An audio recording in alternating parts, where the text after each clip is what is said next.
Make some jokes laugh. Ah, Brenton, you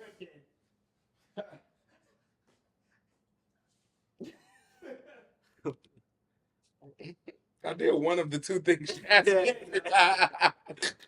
He did. He did. You got a joke here? No, I was just gonna say Brenton got a big ass head. I don't think the head jokes is none of our really topics. Yeah, If I'm nah, being honest, it really ain't. because you know what I'm saying.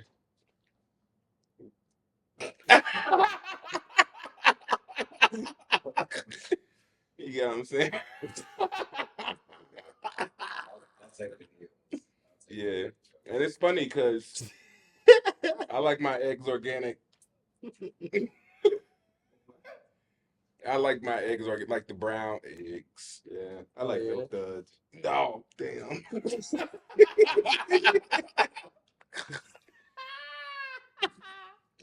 Your pineapple head ass.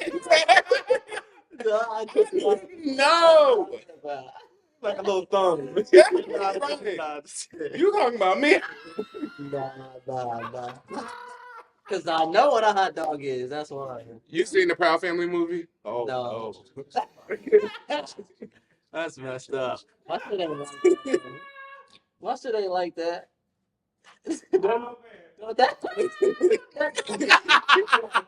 That's the one, bro. Yeah, when he said I was, That is the one. yes. You stupid. That's Yeah. messed up. I'm not gonna take that. They said we were supposed to pretend like we like each other. We over here roasting, dog. we ain't. I ain't trying to kill you. I'm trying to pretend like I like you. And you natural. You don't even. You seem like you don't wear deodorant. What the, first of all, Like if anybody in the group, okay, but both. Do you have? What did both of those mean? What What did both of those Yes, statements He mean? went like Jania Eco, like like yeah, exactly. shower schedule What type. did both of those statements Like you're a natural guy. I know, but you was like you smell something? Well, I was And no. that was the initial question. And then the second one was you seem like you don't wear deodorant. Like, why do you? Well, you seem the first reaction was probably from the Audio's second not being. one. Is the audio being taken out of this? I don't know. Oh my god. I was like, hopefully his armpits don't stink. He put his Did they arm not around stink? me. I wasn't trying to smell. They're good though, right? Was he holding? Were you holding your breath? Because I've been stinking. Not recently, like today. Not like today, but if that makes sense. So let's talk about this first season of I See You, bro.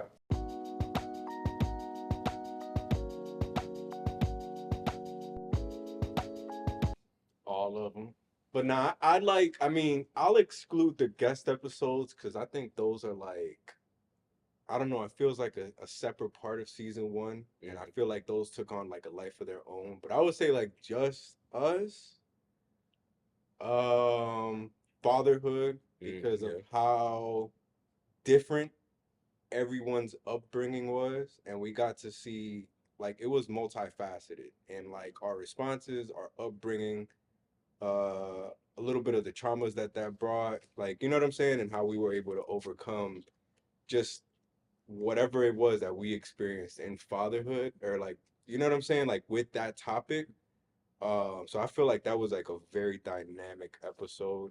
That's tough. I feel like they all had their share of really good information that I took personally, Yeah. which helped me out. I think the masculinity one was because Like what is a man? yeah, and we talked about a little bit of femininity and masculinity and how they differ a little bit.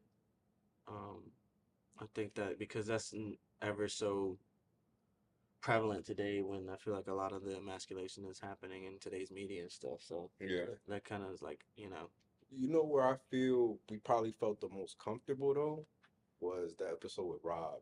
I feel like that one we were not that we hadn't done it before, but we hadn't done it at this level. It took a stance and stood on it. Even though we were open to accepting someone else's perspective, like I stood on one side, you stood on one, and it was about social media's like influence on like just as a whole, but as in the Black community, and we felt a different way about it. Still do, I guess, but it's like I now have a different perspective right on it because I was so yeah, like I was so stuck on this, right? Um, but I think it allowed us to really get our point across, but then also kind of take a step back and see everybody else's point of view and kind of come out of there with a different understanding, which I feel happened in a lot of episodes, but that was probably the more intense one. I feel, and I feel like that was just a buildup of all the work done throughout the season that got us to that point where we felt comfortable enough to be like, no, I don't agree with you. This is where I stand with it. You know, I'm open to your perspective, but this is still my stance. Um, yeah, as Yuri was talking, I thought to myself, I kind of agree with that. I don't necessarily know that there was one episode that I really appreciated more than the other, versus I really appreciated our evolution as a unit Yeah, and us being able to listen to each other for, the evolution that took place of us being able to articulate really what we feel about things, but also just the ability to give space for other thoughts and other opinions. I think that yeah, that was something that really spoke throughout the podcast outside of the topics. You know, people yeah, always, and honestly, my favorite part of the podcast and some of the things that we're talking through isn't necessarily the content, but just the fact that we have a space yeah, finally to process through them. I think these topics are pretty much everywhere. But I hope that when people listen to I See You, Bro, they feel invited into brotherhood, because that's probably been the most impactful thing for me, yeah, is that they feel invited into conversation and that they don't necessarily have to pick a stance between one, right? But they can kind of figure out the best piece from everybody, right? yeah. And What's that they feel applicable? accepted, Yeah, regardless amongst all of us. And that people who aren't even black men but know black men, that they know how to really approach and love people that may Yeah, resemble us. Or the biggest thing about this I think is pretty awesome is that it's a intentional space for people and us to um set aside for us to understand each other, right? Because I feel like as men, we just if we didn't have an intentional space and an intentional time set aside for the purpose of understanding each other, we just run through life trying not to understand people. So Mhm. like we worry about ourselves most of the time, because it's that intention is me getting to my next step in the day, mm-hmm. right? So I think it pretty much helps us that we created this, just in Yeah, general, that it's an intentional space to do that.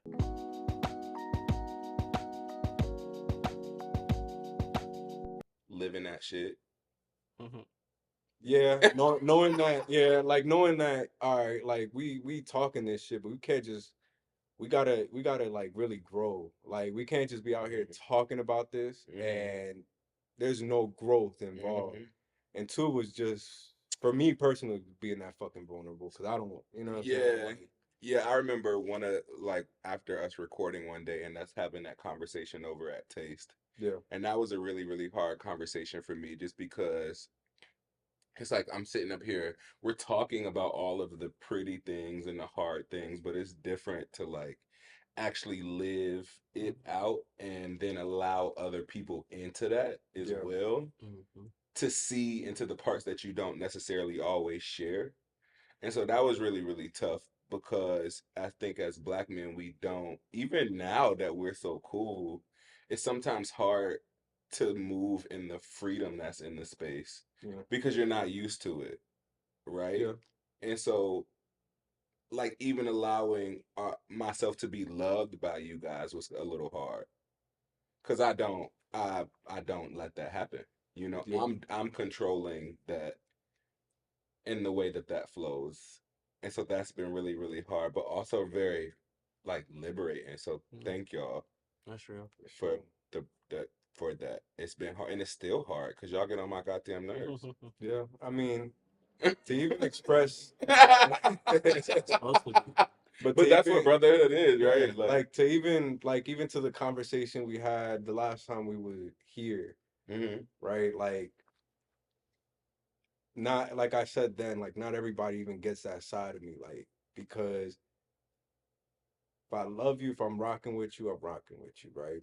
But at no point is And we spoke last May where you were like, bro, I need you to hold me accountable, right? And I felt when you told me that the same thing that you told me after the fact, right? That you felt nobody really holds you accountable because of who you are and what you do, right? Like it's more so they're looking to you. Mm-hmm. And And nobody really seeing me. and I yeah, and I always took that as like even from when you mentioned it, it's like that's a very dangerous thing for Mm-hmm. you Mm-hmm. because in some cases you could feel like you can do whatever and a lot of people are going to rock with it anyway, right? Mm-hmm. But it's like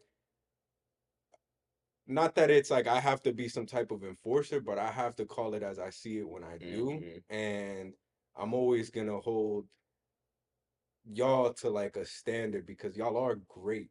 You know what Mm-hmm. I'm saying? And it's like y'all speak about being great, wanting to be great, taking those steps. So it's like, all right, cool. So we're gonna push the envelope, even if it's uncomfortable. It's supposed to be uncomfortable, Mm-hmm. right? And even if and I think even if it's like it's hard to hear, Mm-hmm. I Which always it is 95% of the time coming from you. yeah. So it's like from my So true. perspective, even coming from that conversation, it's like Mm-hmm. where I need to grow is in how I deliver the Mm-hmm. message, not the message itself, But it's right? still so good though. Like Mars, I want to ask you, what has it been like for you coming into this space with me and Yuri? Because I know Yeah, that we're not facts. like we're probably not, like it's you get it from both ends.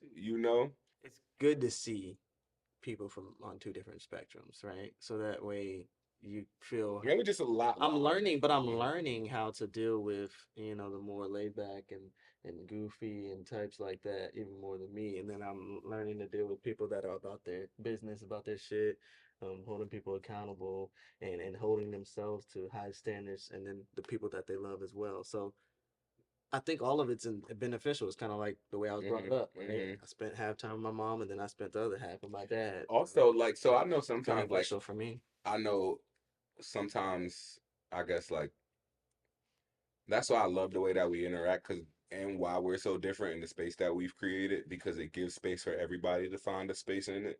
Let me ask you, Yuri, like, what's been the most transformative thing for you in the space? Being like probably the most rigid one.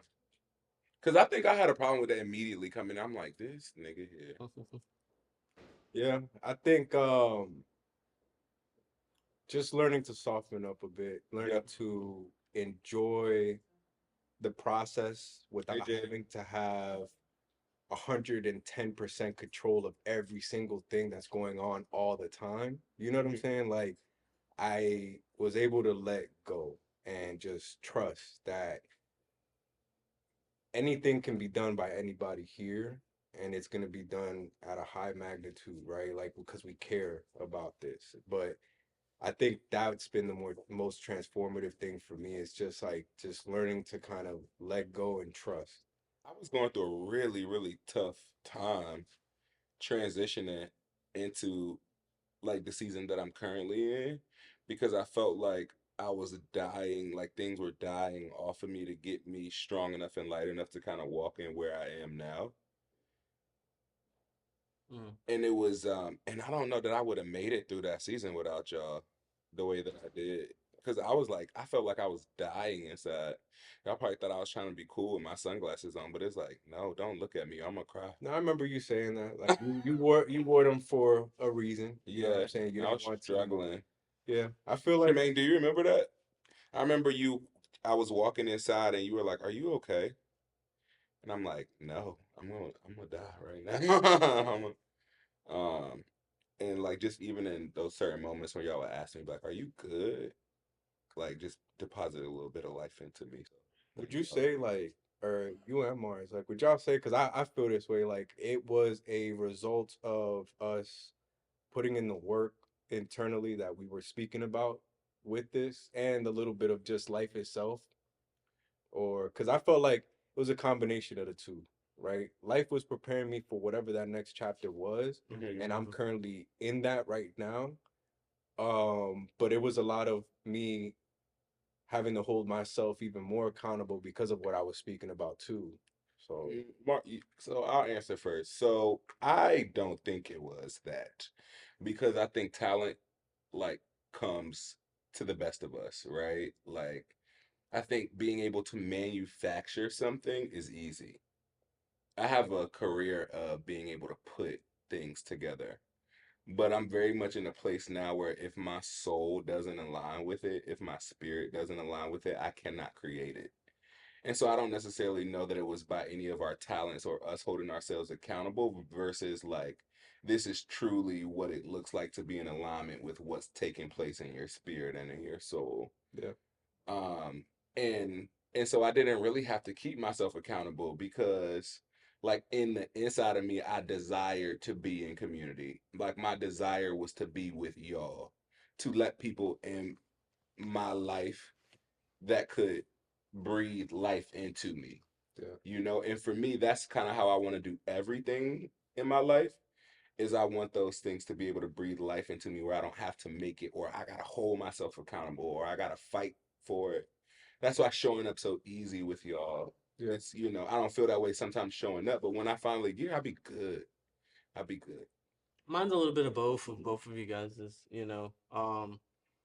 everything, life and everything was happening at the same time. But one thing I realized was that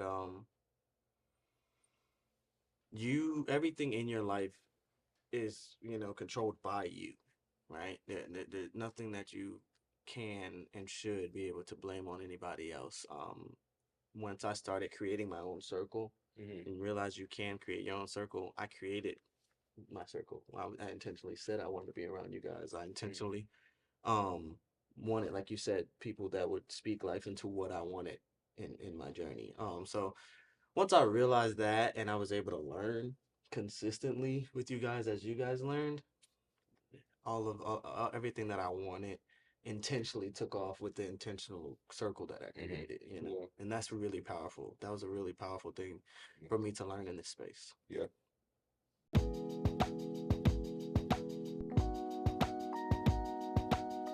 Easily that my letter to self, You said what? my letter to self, because typing it, I was kind of trying to think of, things that made me who I was, but in a traumatic way. I think everything is a trauma is not always a negative thing. It's just an experience, right? So, um, it's not necessarily positive trauma, but it's something. It's a cause of effect. So just as I was looking at and thinking of things that I experienced, I typed it very quickly because I had bulletins of my time period, and Jermaine was like, you might want to, maybe make it into a letter. And so when I did that, a lot more stuff came out. And then, so that was me typing it. As soon as I hadn't read it out loud. So when I read it out loud, some of that stuff was super vulnerable. It clicked, and I'm actually dealing with some of that stuff now because it's still fresh from recording that. But yeah, there's a couple of things in my letter to self that made me think, you know, just in general about life and who I am and why I am who I am.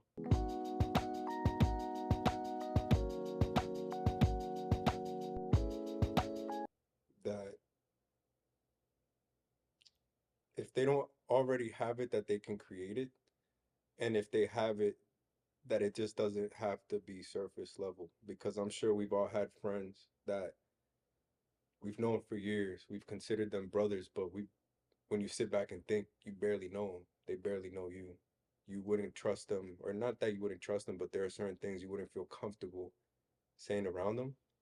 So we just hope that I hope that this podcast and like these events just let people know that there are others out there, you know, that have experienced something similar or just trauma in itself or experienced something, right, that they're going through because each one of our lives is uniquely different. It's ours to live, but it's something that I feel as men, you can't always work through alone, right?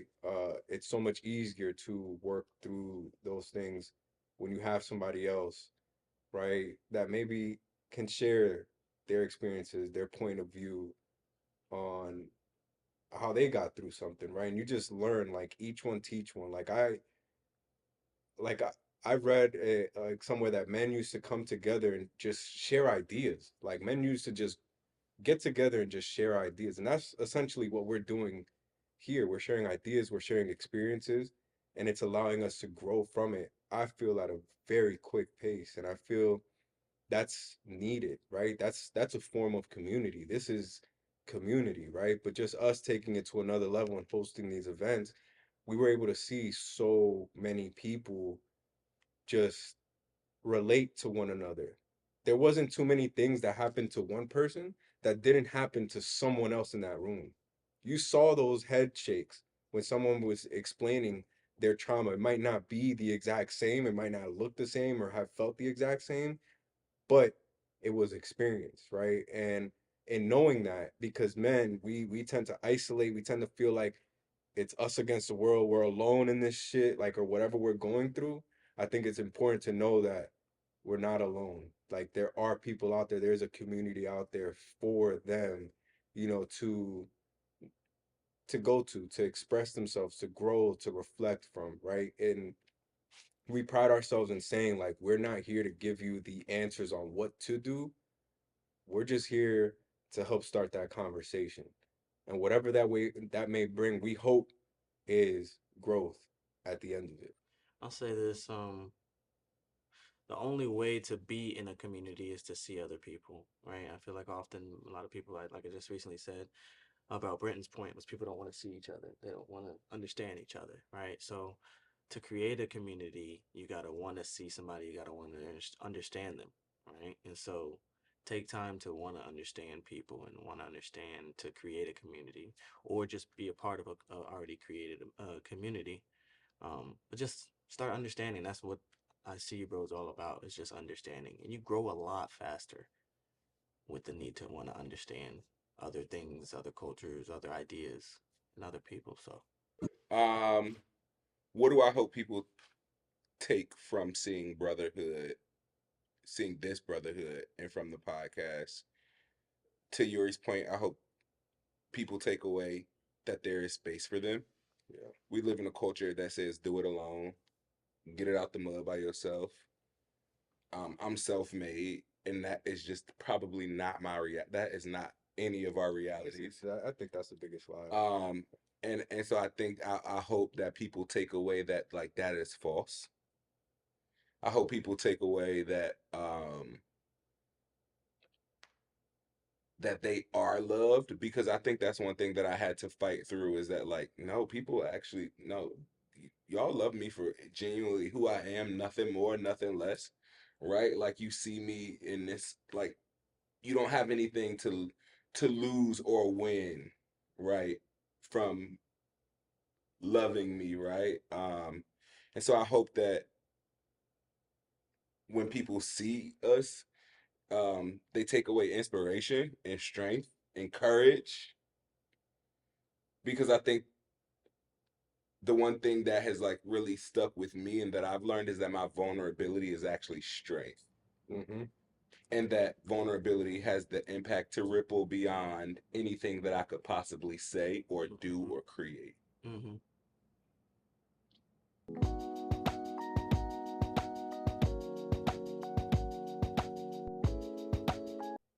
I remember it was our second um, roundtable discussion, and there was a guy who shared some stuff with us. And after he shared that, he said, "This has been really hard for me." We were talking about fatherhood, and he said that if Yeah. my father was around, I actually feel like I would have been able to navigate these spaces a little bit different.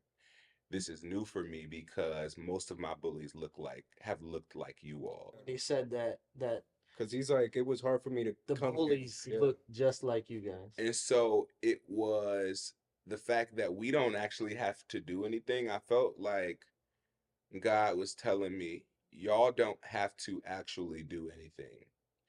I just need you to usher in conversation.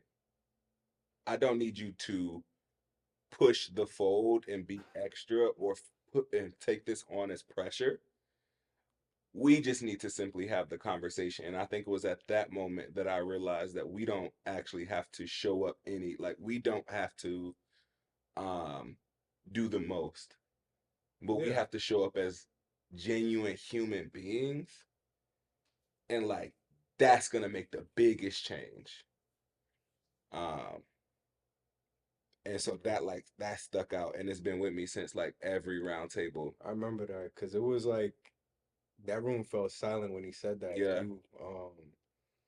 But that's powerful for him to know that, right? And still walk in the room, like, and then not only walk in the room, but But stay continue in to the come back. yeah, and then Yes. come Yes. back still, because he was another one that just could Hmm. continue to come back. So it was just like to create that safe space, and I think we all did that by like just creating that. Every time Hmm.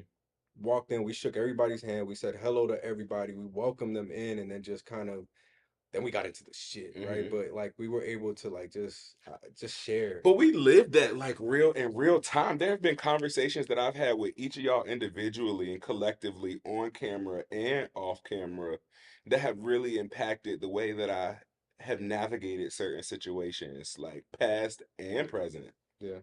And so those have been really stick out moments. If I'm honest, yeah, I think about the podcast. Yeah, I think about the roundtables. But to be honest with you, I really think about y'all.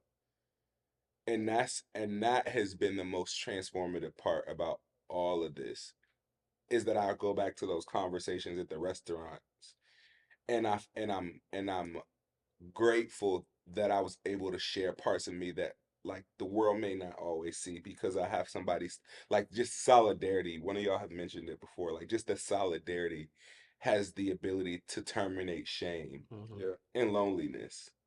Mm-hmm. Yeah. And like That's that's a cosign. yeah, And that's Yeah. something I always fight yeah, for is allowing this y'all to have the space to feel comfortable to yeah, like speak, because it's a lot of shit that we gotta say that we may not want the world to know, right? yeah, We may not, it's personal to us, and it's important that we're able to share that with one another yeah, without feeling like the world is gonna know if I share this, right? right. And I think that's the beautiful thing about the roundtables is they come in there, it's no cameras, it's nothing. It's just they're able to go in there for an hour, 2 hours, be vulnerable, Hmm. speak, plant that seed, and hopefully leave from there with with something, right? Something. Something that they may not have had before they entered that room.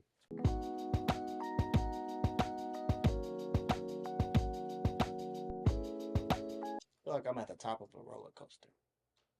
Yeah. Like it's like Because you don't know how people are going to receive, like, and I know how people are going to receive it, right? Like, because I was honest and I was vulnerable, but it still doesn't feel good. I'm gonna say something.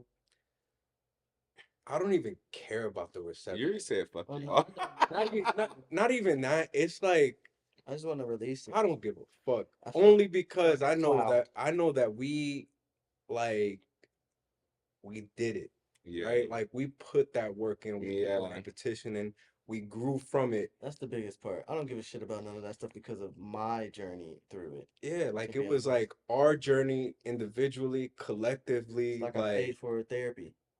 You know what I Yeah. mean? Yeah, Like literally, like nah, so like I paid for a healing part of my life, and that's kind of how I feel about it. So yeah, I'm with you on that. so it's like you already know people are gonna love it. People might hate it. People might critique every little thing that we say or do. I don't give a fuck because I know that we did it, and I find happiness and gratitude in the fact that I was able to do it with y'all. Like we were able Yeah. to execute Yeah. everything we spoke on and able to see it through. I want some too. That's he did both. But give me another one. Fuck that nigga. Shake your hand, nigga. But nah, it's just you feel me. It's like able to like see it through and able to like do it with like we were able to start this shit and really like come together and be honest and be like, Take do we want to something out. put Yeah. this out at the end of December? Do we want to put this out? Nah, we gotta do it again, knowing that it could be even better, right? And challenging ourselves to take it up a notch, right? And through all that work, through everything, like coming in on Wednesdays, like, and just like when we didn't feel like it, coming in on Saturdays, like we all sacrificed something to do this, and I'm happy for that Yeah. sacrifice. And the results are gonna be whatever they're gonna be, Yeah. whatever, you know what I'm saying? The clicks, the comments, all that is that's subjective, man. People are gonna feel however they feel. I just hope that it speaks to who it's supposed to speak to. You know what I'm saying? And that is all that I hope for. Everything else is like,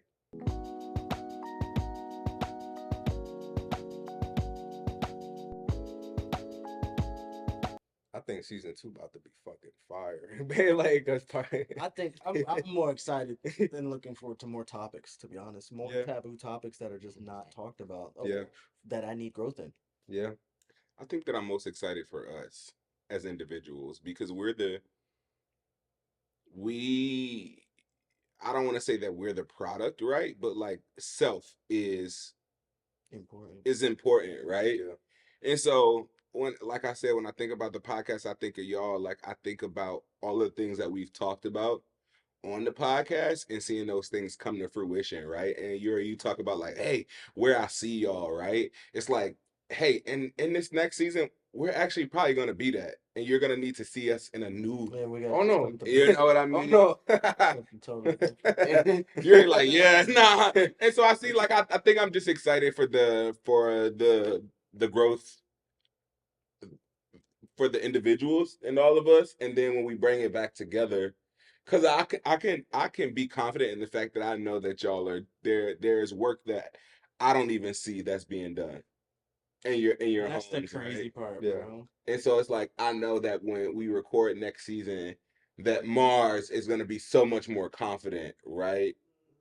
Like, and that he is gonna know that like what he is saying, that like that he shows up in that. For Yuri, like I'm excited what it looks like for you to be able to fuse your like compassion with your boldness, right, in the way that you articulate things. I'm excited for myself to just become even more free in my speech and what I share, Yeah. right, and and actually being confident in that and not just pretending, Yeah. and so I'm excited. I like that when I'm here and we're Yeah. working on this stuff. I see you, bro. I forget how many other projects I have. Yeah. Like literally, and then I'd be Mhm. stepping out of here and Chris be calling me and be like, "Hey, man, we gotta." Mhm. I'll be like, "Oh yeah, I got all It's this other shit almost so happening easy. too." It's almost so easy to drop everything else and Yeah, just and just focus you. I and see just you, bro. focus Stuff. on this Yeah. It's because so therapeutic. it's so much happening and like it's enough It's work. feeding us. It's enough work internally Yeah, to be done that it's never ending. yeah. Yeah, it's a fulfillment that comes with it. Yeah. But yeah, for season 2, like to echo Brenton, man, it's just like the individual growth and how that brings us to, like how we come together with that, right? Mhm. Like Yeah. how we're able to just show up in the same room after doing the work like separately, and even not even separately, but like together, because we're gonna continue to have those conversations. But it's like at the end of those conversations, we still have to do the work, Mhm. right? And then how do we come together with that, and what does that produce? Like this is what I found. Right. This is what I got. Right. And it's just like I think just the dynamic of all of our relationships is just gaining depth. Like I said, when it first started, it felt very linear. We were just getting to that next event, but it got really magical once we started taking those steps, and it got deeper. So with the new topics that we have, it's gonna be crazy because we're gonna have so much more to share. Um, with those, and with that is gonna come growth. You know. Yeah, I'm wondering what because I feel like we could run those topics back over and over again, and it'd be so much new revelation in all of it, right? I thought about that too. Where it's like, okay, 'Cause not we have only, lifetimes of misinformation, lifetimes yeah, of thinking stuff one way, right. or something should go one way. And you learn something in every season too if you You really should. like committed to it. So, yeah. Well, that's all the questions that I have. Well, thank We can God. down this. Yeah.